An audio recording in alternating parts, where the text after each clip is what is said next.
Assalamualaikum warahmatullahi wabarakatuh. Waalaikumsalam warahmatullahi wabarakatuh.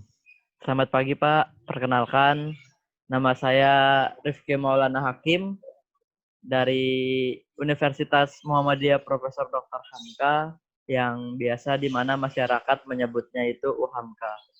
Dan saya kuliah di UHAMKA jurusannya mengambil program studi pendidikan bahasa dan sastra Indonesia di mana yang biasa masyarakat sebut yaitu PBSI. Dari sini saya masih menjalani di semester 4 dan insya Allah di berikutnya udah semester 5. Dan tujuan saya di sini melakukan Zoom dengan Bapak ialah melakukan kegiatan dari kampus yaitu magang 1 atau yang biasa disebut PLP. Nah, tujuan dari ini bisa dikatakan seperti observasi sekolah, Pak, mengenai kegiatan-kegiatan kurikulum, struktur organisasi, dan sejenisnya yang masih berkaitan dengan lingkungan sekolah. Nah, ada beberapa pertanyaan, Pak, yang akan saya ajukan selaku untuk melakukan observasi, yaitu pertanyaan yang pertama ialah, menurut Bapak, selama menjadi wakil kepala sekolah, apakah setiap pergantian kepala sekolah terjadi perubahan kultur sekolah? Terima kasih, Pak. Saya coba jawab ya. Iya.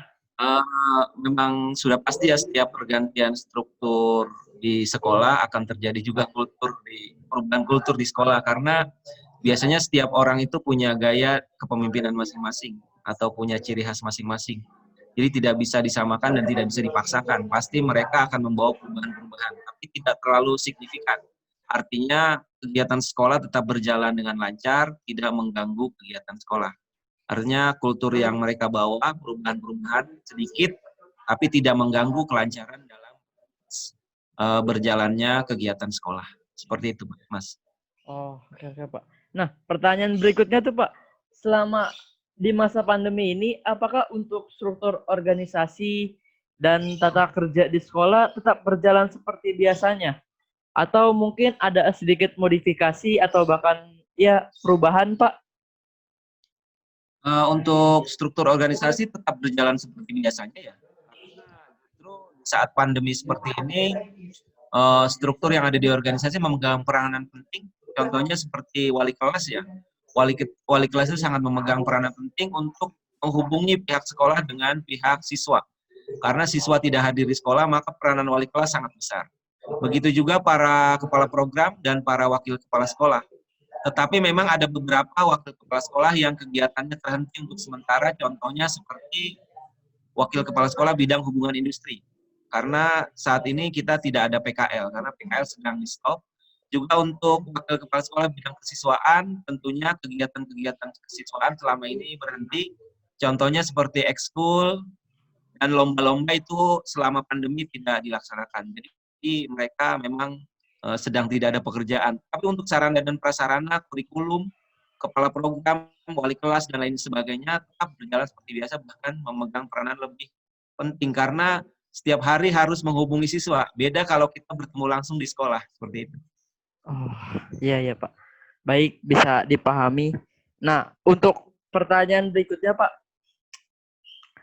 Ada nggak sih, Pak, kelemahan di dalam tata tertib sekolah dalam sekolah SMKN 1 Tambun Selatan ini, Pak? Nah, misalnya tata tertibnya yang mulai diimplementasikan sejak pandemi dengan peraturan di masa pandemi sebelumnya. Kelemahannya apa sih, Pak, peraturan-peraturan itu? Kalau di bidang tata tertib, pastinya jadi banyak kelemahan ya dengan adanya pandemi karena kita tidak bisa mengontrol secara langsung keadaan siswa. Contoh segi disiplin ya, seperti rambut, cara berpakaian, cara bersikap, cara bertutur kata, kita tidak bisa kontrol. Artinya ketika anak kita panggil ke sekolah, panjang karena tidak sekolah alasannya.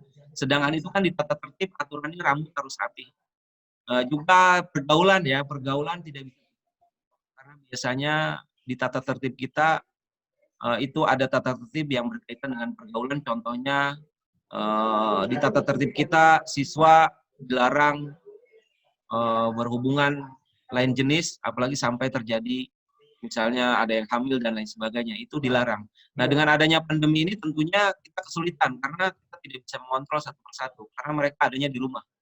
Itu sangat ya menurun drastis ya pelaksanaan tatap sekolah karena kita tidak bisa mengontrol mereka secara langsung.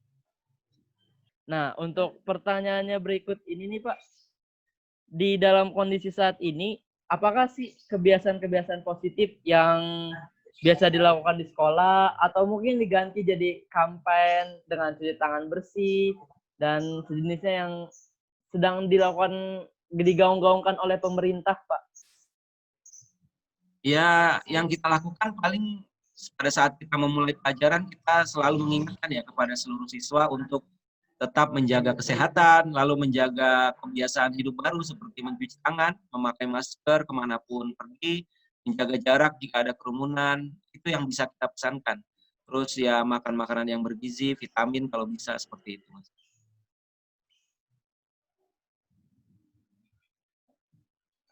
Oke Pak, terima kasih atas semua pertanyaan-pertanyaan dan jawaban-jawaban yang sudah dijawab. Terima kasih ya Pak atas Ya, sama-sama. Zoom meeting ini. Apabila ada kesalahan dari saya, mohon dimaafkan. Kurang lebihnya dimohon maafkan. Wabillahi taufiq wal hidayah. Wassalamualaikum warahmatullahi wabarakatuh. Waalaikumsalam warahmatullahi Terima wabarakatuh. kasih Pak. Ya, sama-sama. Assalamualaikum warahmatullahi wabarakatuh. Waalaikumsalam warahmatullahi wabarakatuh. Perkenalkan Pak, nama saya Rifki Maulana Hakim dari mahasiswa Universitas Muhammadiyah Profesor Dr. Hamka atau yang biasa masyarakat sebut yaitu UHAMKA, dan saya berkuliah di jurusan Pendidikan Bahasa dan Sastra Indonesia atau biasa orang-orang menyebutnya itu PBSI. Dan saya di sini masih berjalan di semester 4 dan semester depan sudah berjalan di semester 5. Nah, tujuan saya di sini menghubungi Bapak dan melakukan Zoom bersama yaitu adalah dalam rangka menjalankan tugas saya yaitu magang pertama yang seharusnya observasi ke sekolah langsung, tapi di masa pandemi ini sepertinya tidak memungkinkan, makanya hanya perantara lewat via Zoom. Nah, di sini ada beberapa pertanyaan Pak yang ingin saya ajukan ke Bapak selaku Bapak itu menjadi guru bahasa Indonesia ya Pak? Iya, betul. Nah, pertanyaan pertama itu ialah selama Bapak mengajar di masa pandemi, bagaimana sih cara menerapkan peraturan kelas agar tetap berjalan dengan visi misi sekolah, Pak?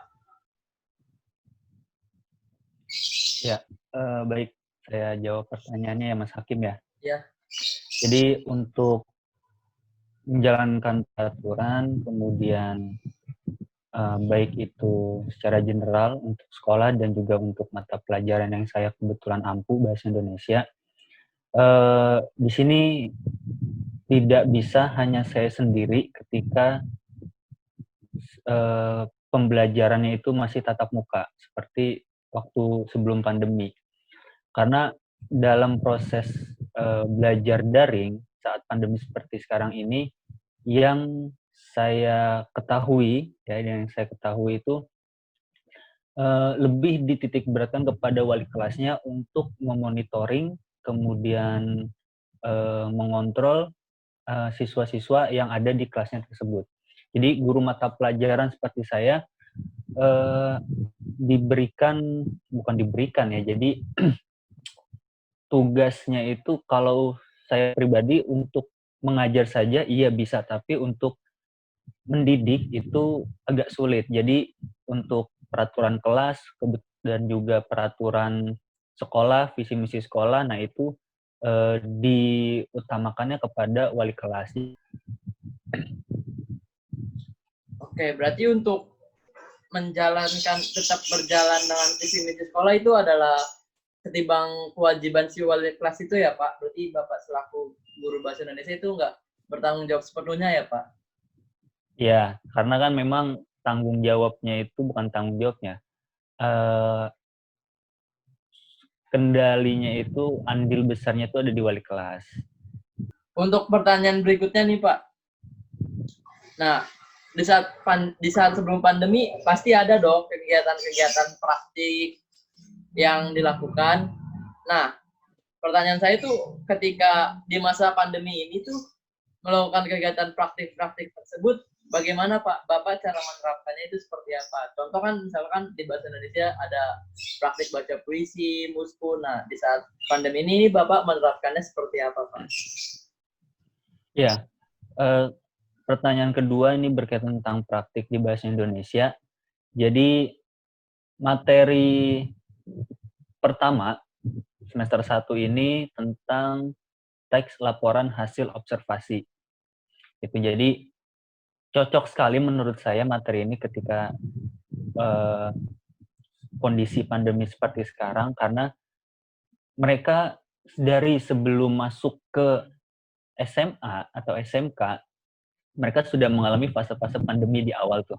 Nah, untuk materi keduanya itu teks eksposisi. Ya, teks eksposisi. Nah, itu juga praktiknya masih sama dengan menulis. Dengan menulis terkait dengan pandemi dan protokol kesehatan, bagaimana kira-kira mereka itu menyampaikan opininya dan argumentasinya sesuai dengan kondisi seperti sekarang ini. Seperti itu, Mas Hakim. Oke Pak, terima kasih. Kayaknya ini deh, udah cukup jelas untuk pertanyaan saya yang kedua ini. Ya udah Pak, sekian pertanyaan dari saya. Terima kasih sebelumnya sudah berkenan melakukan via Zoom, dan sebelumnya terima kasih banyak. Apabila ada kesalahan kata, mohon dimaafkan. Wabillahi taufiq wal hidayah. Wassalamualaikum warahmatullahi wabarakatuh. Waalaikumsalam warahmatullahi wabarakatuh. Assalamualaikum warahmatullahi wabarakatuh. Waalaikumsalam warahmatullahi wabarakatuh. Perkenalkan, nama saya Rizky Maulana Hakim, biasa dipanggil Hakim, dan saya mahasiswa dari Universitas Muhammadiyah Profesor Dr. Hamka, yang biasa masyarakat sebut itu UHAMKA. Dan saya mengambil jurusan program studi Pendidikan Bahasa dan Sastra Indonesia, atau biasa masyarakat sebut itu PBSI. Dan saya di sini masih semester 4, dan tujuan saya menghubungi kamu, Sepira, yaitu dalam rangka melakukan magang 1, yaitu di mana tugas saya dalam melakukan observasi kegiatan sekolah. Dan di sini mengambil sudut pandang kamu sebagai lulusan tahun ini.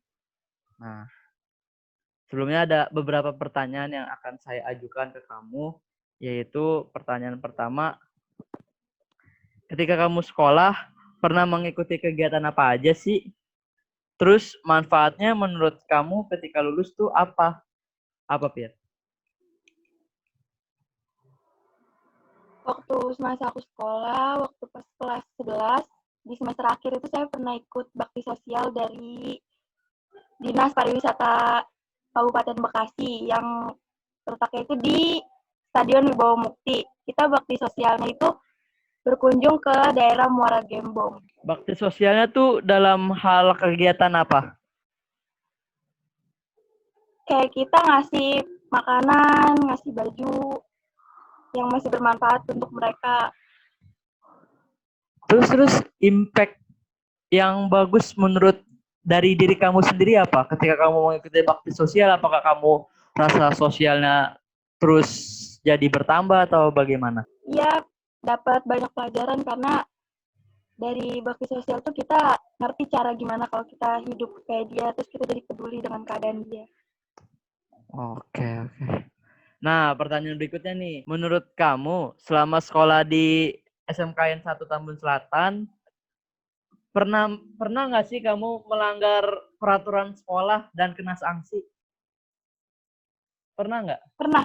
Apa itu yang kamu langgar? Telat datang sekolah. Telat datang sekolah. Nah, dari situ apa cuma telat datang sekolah doang yang kamu langgar, atau ada kayak pakaian rapi, roknya hot pants gitu? Iya. Oh iya. Sama waktu itu pas upacara gak. Oh. Yang berikutnya, apakah selama kamu sekolah pernah mengikuti ekskul? Pernah dong. Pernah. Nah, apa kamu ekskul apa? Futsal. Futsal. Oke, futsal putri. Nah, menurut kamu itu penting nggak sih mengikuti kegiatan ekskul di sekolah atau hanya buang-buang waktu saja? Penting karena yang pertama itu buat nambah temen, terus kayak ikut organisasi itu tuh kayak penting aja, jadi kita lebih gampang berbaur.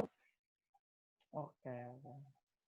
Oke, terima kasih Sepira atas jawaban-jawaban yang sudah diberikan dan sekiranya dapat membantu. Terima kasih Sepira Apriliani, lulusan tahun ini dari SMK yang 1 Tambun Selatan. Kalau saya ada kesalahan kata, ya mohon dimaafkan. Wabillahi taufiq wal hidayah. Wassalamualaikum warahmatullahi wabarakatuh. Waalaikumsalam warahmatullahi wabarakatuh.